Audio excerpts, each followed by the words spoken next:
Hello. What you doing? Hey, just waiting for you to call. Did you do your vocal warm-ups? Did you make sure that everything was in shape and in tune? Yes, of course, of course. Hey, congratulations on this project, because you and I talked about this well before you even put it into play, because you did a fundraiser and man, people responded immediately to this. Mm-hmm. Yes, we did it with the Indiegogo campaign, and a lot of people were just really excited to be a part of this process, because not only would they be able to donate to the project, they would get a CD in return, which was really great too, because now we have a physical format for this album as opposed to my last one when it was just digital only. Listeners have to understand the name of the album. This is my interpretation of why I understand the name of the album, which is Glowing in Timeless Places. It's because you take us musically into areas that if you're not in that park, then you don't know a lot of this music. Correct. And a lot of people, I think a lot of people connect with the music of the Disney theme parks. You know, sometimes when you hear it, you're like, oh my gosh, I'm back on Main Street, or I'm back right at Spaceship Earth. And it just kind of transports you. That's what it did for me as a kid when I would listen to these songs on cassette tape. So what was the choice behind We've Just Begun a Dream? I mean, you talk about this is a big song that people are going to go, oh my God, nobody sings that song. And then here you are. Well, that one was the opening day song for Epcot, and it's never been performed since. And they, for some reason, you know, through a technicality, they used a little bit of it at Disneyland Paris on a release. So I was able to cover it, because you have to, the song has to be officially released before you can cover it. So that was my dilemma with that one in particular, and we found a loophole and it was released. So that one is just like the introduction to the album, and a lot of people, when I showed them, like had them listen ahead of time to the album, they're like, why is the instrumental so long on the album? I'm like, well, we're transporting you to Epcot. We're transporting you to a new world to enjoy and listen to. You know what I call that? I call that breathing. And I talk with more musicians about that. It's like, thank you for giving me the chance to get into the mindset of your song before you started singing. I need that song intro. And the other part of that is, thanks for having a long intro, because I'm a radio disc jockey. I need a long intro. I got a lot to say. Yeah, absolutely. I think like it's more fun. I think people rush things too much, especially musically nowadays. You know, some of the most enjoyable songs are 6 minutes long. You know what I mean? I think that's a good thing. You know what I mean? It's a journey. So the first trip to Disney in 1998, it changed your life. I mean, it has become your movie soundtrack. Truly. I think apparently my parents said when we first went, my dad only had like a photo camera, and I wouldn't stop talking about it for 6 months. And we went back 6 months later, and he brought a video camera, and that kind of like changed the whole game, because you came back home. This is before iPhones and anything, but you could watch what you did. And my dad would make these VHS tape copies of our experiences, and we would just watch them when we were so, you know, sad that we weren't at Disney, and then it would inspire us to go back. So it was just one of those things that you just continue to watch and listen to, and you hear the music in the theme parks and the parades and the fireworks, and it just stays with you for so long. So yeah, it was kind of, that was the inspiration behind going and, you know, revisiting these songs, but doing covers of them. And Tammy, I mean, this music is fantastic. I know when I take my kids to Disney, we will turn on sound, you know, all the music that we love, all the park sounds and music, and what you're singing and what you're providing is right in line to what we do to get ready for those parks.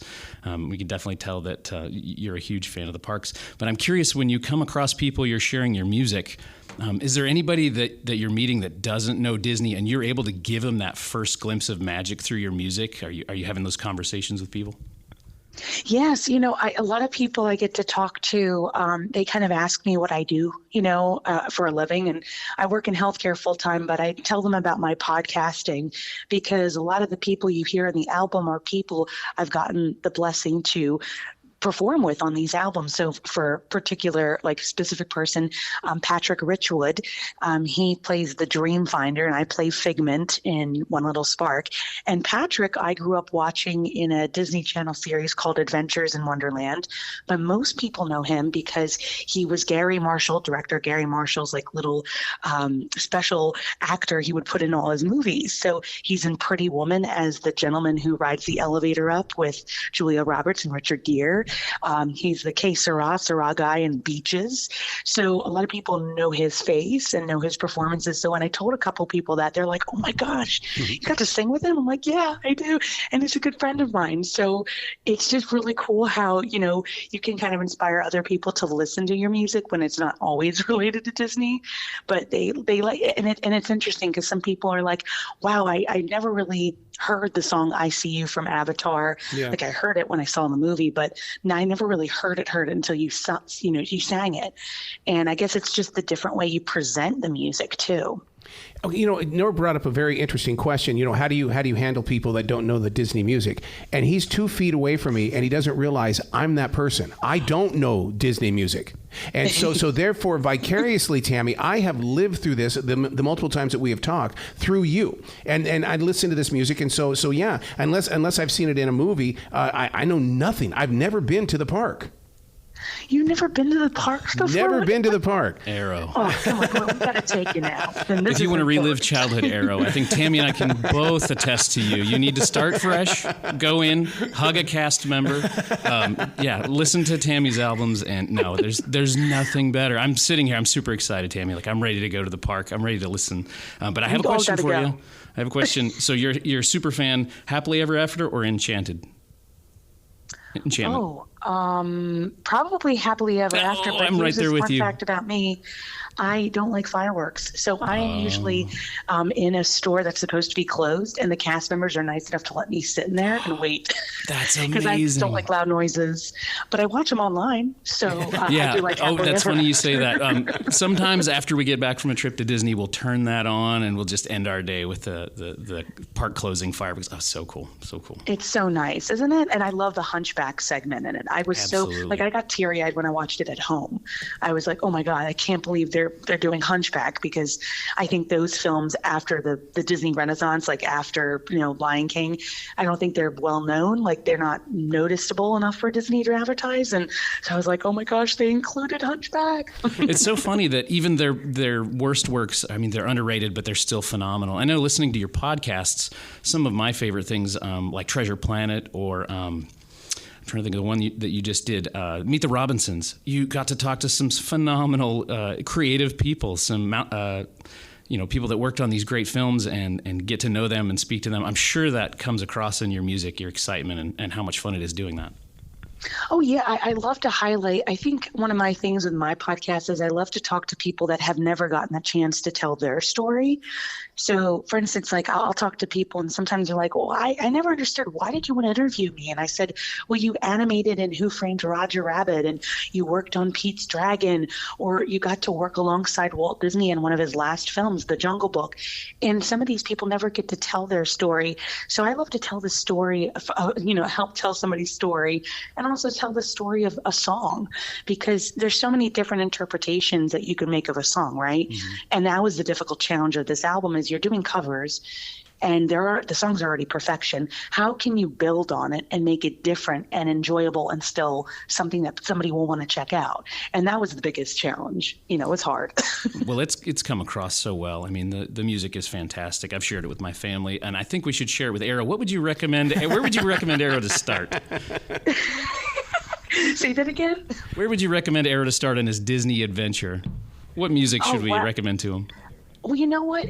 I would start with Disney Plus documentaries. I think, Arrow, you would be interested in one's called Waking Sleeping Beauty, which is about how Disney was kind of in a lull with their animated films and they weren't going to do them anymore. And then this renaissance happened after Oliver and Company and The Little Mermaid. And I just love those type of documentaries because it shows another side of the company. So you hear from Roy E. Disney, you hear from Michael Eisner, you hear from Jeffrey Katzenberg, and it's just such an interesting documentary. And it doesn't shy away from the disappointments. You know what I mean? I never bring up the negative of anything, but that comes with the positive. So you can't just ignore it. So I think that's something you might enjoy if you want to start with films. Well, I got to be honest with you that I do have Disney Plus, and I did watch the big, 9-part documentary about the building of it and how they struggled down in Florida and what was it? Something Tronics? Was it the Disney Tronics? Something when he built his team, they were all part of. He had to get people. It wasn't necessarily just animators. He needed to build it with people who understood their part of a business. And even though they had nothing to do with movies, he still brought them in. And at the small office and everything that was available for him and everything, because, I mean, he didn't start off in this gigantic building. He had to build all that stuff. It was from the ground up, and you're right. It was Imagineers, and it was these individuals that had never worked on anything like that. And I think you're talking about the Imagineering story, which is brilliant, and it has a big book that accompanies it as well too. It's huge, and I think a lot of these individuals. I think that's another reason that things are so different nowadays. It's more of the business of it instead of the creative outlook and trial and error, because that was all about Imagineering back in the day. And there's so many different documentaries online about Epcot from 1982 that I would definitely suggest. They're all on YouTube. If you just type in Epcot documentary about how they made Epcot, like I talked to some of these individuals, like for the American Adventure attraction, some of these individuals were sleeping inside the theater up until, the park opened, because it's trial and error, and you're trying to build the best park possible, and it's all up to last minute. But gosh, did they deliver? You know what I mean? Some of these things are still there 40 years later.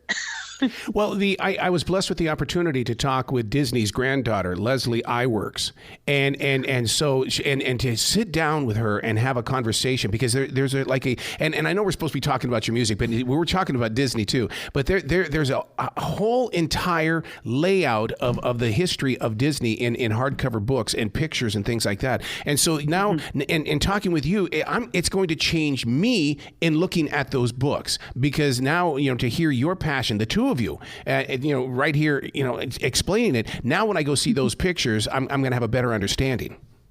I was all about the physical media back then, to be quite honest. My dad had so many animation books, and I would just pull them off the shelf and look at them. I couldn't draw, but it inspired me. I was like, how can they do this? How can they create a character? And that was just another reason I wanted to make a CD. I created a special booklet, and inside of it, there are photos from my family's Disney trips that correspond to the songs I'm covering. And there's also, my lyrics for my new song Cinematic, and all the people who donated to the album. They're all listed inside the booklet. And I think I miss that. I miss having a book or a CD in my hand and having to touch and open. Yeah. Well, that new song, I'm so curious, because music from Disney is second to none, and you're right there with these fantastic songs. I mean, just to sing what's there, but to come up with your own song and tap into that Disney magic. I mean, how does that feel to have that song come out? Well, I was really worried, like even leading up maybe 20 minutes before going into the recording studio, I was altering lyrics. I was like, I don't know if this is going to work.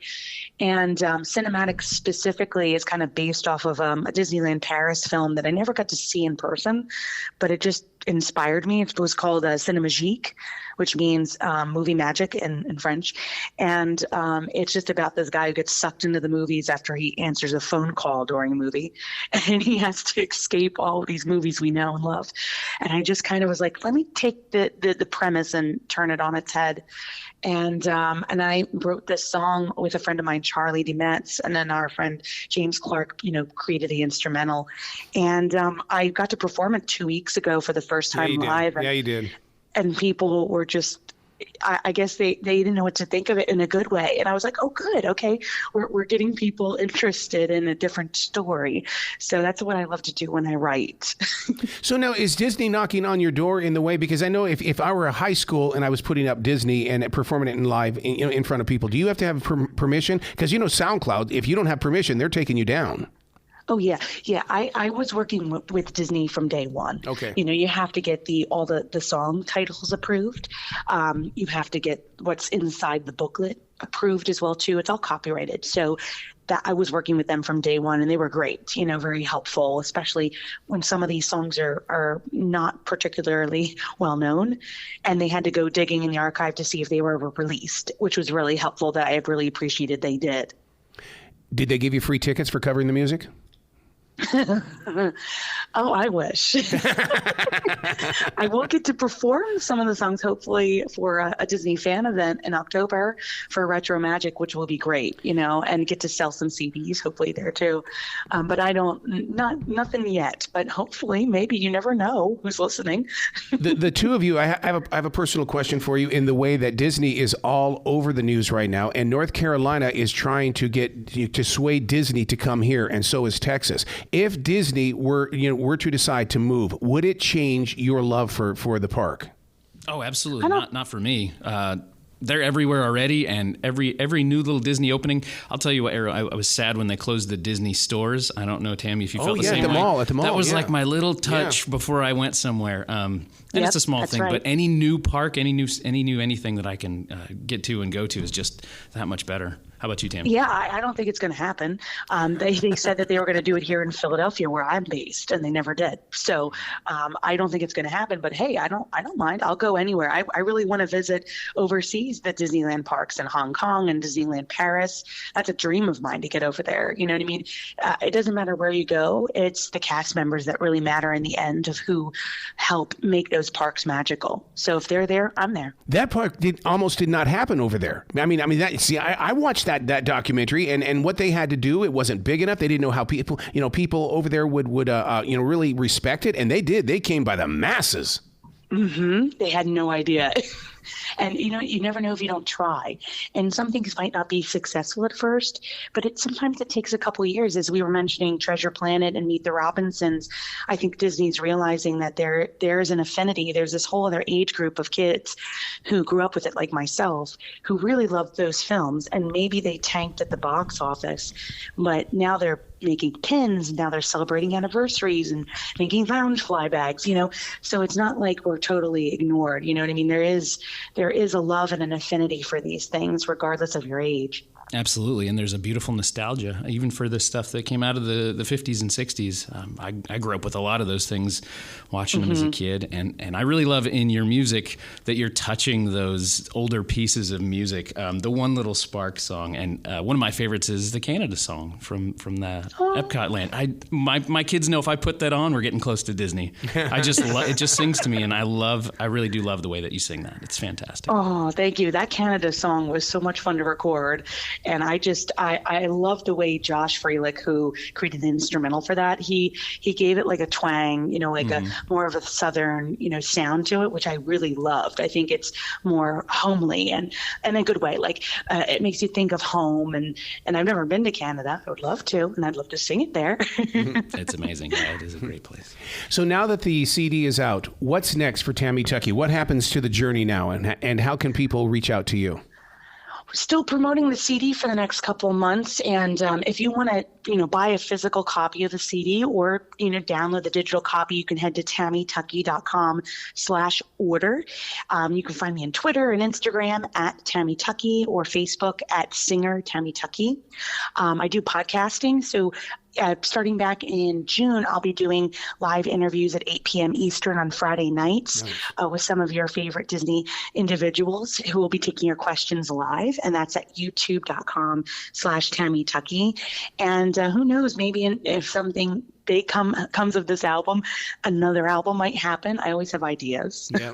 Yeah, you don't know how to turn it off. You just keep going no matter what. Yeah, I enjoy it. If others are enjoying it, that makes me even more happier. Nothing makes me happier than being in the recording studio too. So. And Tammy, I think if you get into the duets realm, Arrow, if we get him on board, there's a chance. He's got a good voice. Yes, Arrow, we got to do something. Please come back to this show anytime in the future. The door is always going to be open for you. You guys are the best. Thank you so much for having me. I miss talking to you guys, so thank you. Well, you be brilliant today, okay? You too. See ya.